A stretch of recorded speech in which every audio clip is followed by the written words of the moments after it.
Do you know what you can throw away or what you can recycle? We all think we do, but we are a long way off from making Western a zero-waste environment.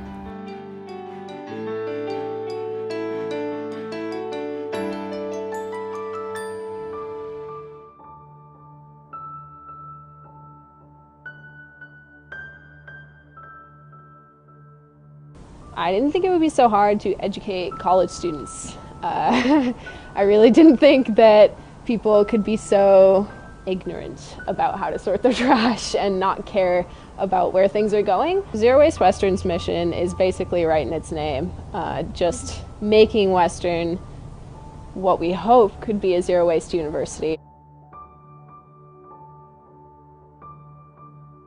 I don't think that most students are knowledgeable about Western's waste at all. I would say if I had to range from like a 0 to a 10 on how much they knew about waste, most students I would say were probably at a 2. A lot of students don't know that coffee cups are compostable and their lids are recyclable. Also, paper towels and napkins are also compostable, which we always find in the landfill. Those are definitely the big ones that if those were changed, it would make a big difference. This one I know for certain is landfill recycling. So is the whole thing recycling, or would you do anything Just differently? the bottom. Okay. This is not recyclable. What do you think that is? Landfill. Lid is landfill, cup is compost. The lid can't be recycled, but you can recycle the cup. I know I'm supposed to recycle that, or at least this part, I'd guess. So this would be trash and this would be recyclable.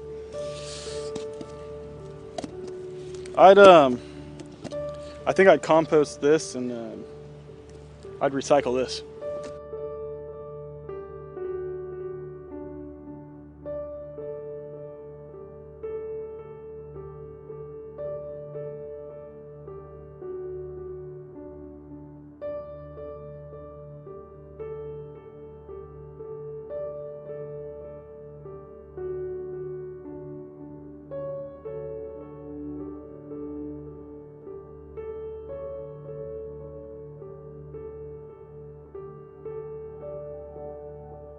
It's not something that a lot of college students think about. It's not on our everyday minds, but it is really important for the environment and for Western's money, and our tuition could potentially go down if we stop spending so much money throwing away things that didn't need to be thrown away.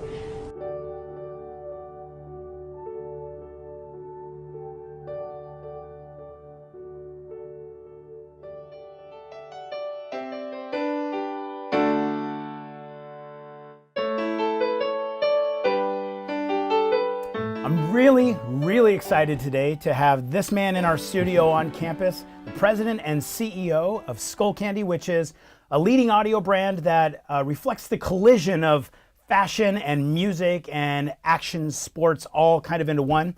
Mr. Hobie Darling, who also is a representative of the class of 1997. He's a Western alum. Hobie, thank you so very much for Go coming Vikings. on campus. Good to be here, Chris. I'm Cheers. really excited to have you on campus. Holy cow. So coming back into town from Park City, Utah, you're a busy man. You're a very, very busy man. There's a lot going on. I mean, I have to say, though, it was so much fun. I went for a run down along the bay this morning and ran through campus and all the things that have changed, but it's just beautiful. You know, I think you forget how just special place Bellingham is and what a special place Western is. So it's awesome to be back. Tell us a little bit about your story about how you ended up at Western in the first place as a student.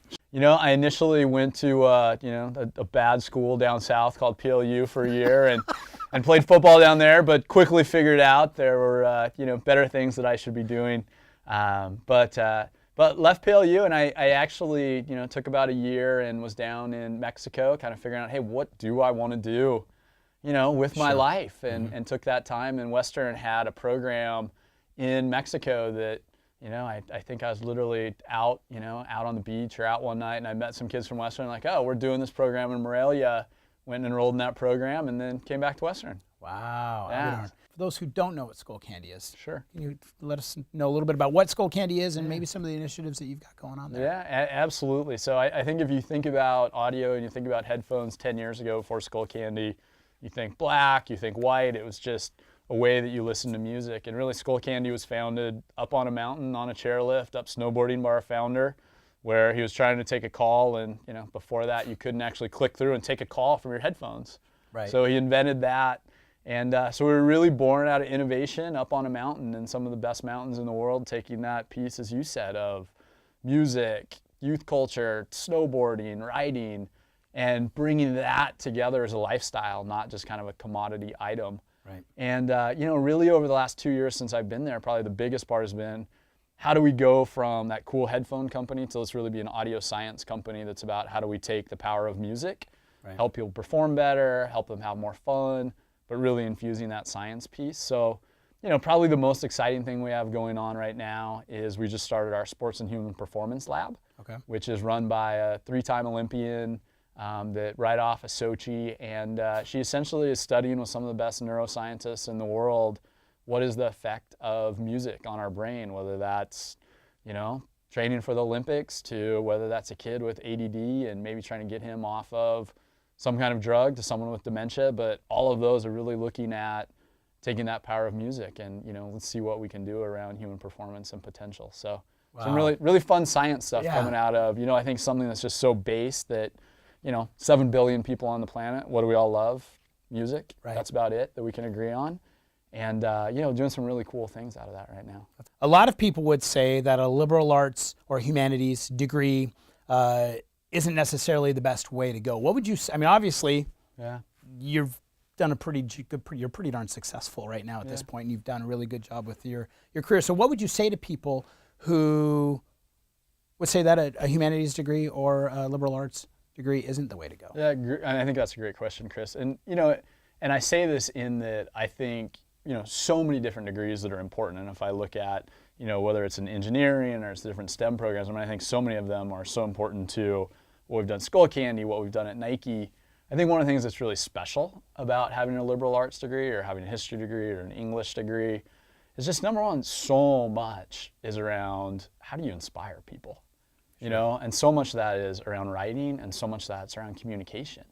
And I think you get a lot of that when you are, you're presenting to people, you're writing papers, you're thinking about how did people behave historically, how does that affect now, but it's really getting in to kind of that inner psyche of people that I think you miss in a lot of other programs that don't have that liberal arts, at least the prereq part of it, to come from. I think that number one. And then I think the second one, if I think about, for us as a company, or I think about the companies that I've been at before, such a big element of it is around creativity. There's a spot of, can we figure out how to build it? Check. Super important. But we can figure that out. But there's that spot that goes, okay, how are people interacting with their surroundings? How are people, looking at the world differently? And I think that creative piece of, having an education that's been about people and about philosophy and about history really gives you that spark on creativity. Well, we're running low on time, but before I let you go, Sure. I know you mentioned you're from Kashmir, and actually I know you don't know this, but I know that when you the old Appleton I know. College. So when you head back to Park City, Utah, I know they probably don't have very good fruit flavored candy, especially coming from Washington. So I did get that for you also. I love it. It's been a while since I've had the Appleton College. Thank you. Absolutely. Thanks so much for coming back to campus. Thank you. Really so appreciate good to see you, it. Chris. Yeah, absolutely. Likewise. Cheers. Hobie Darling, class of '97, president and CEO of Skullcandy. Go Vikings.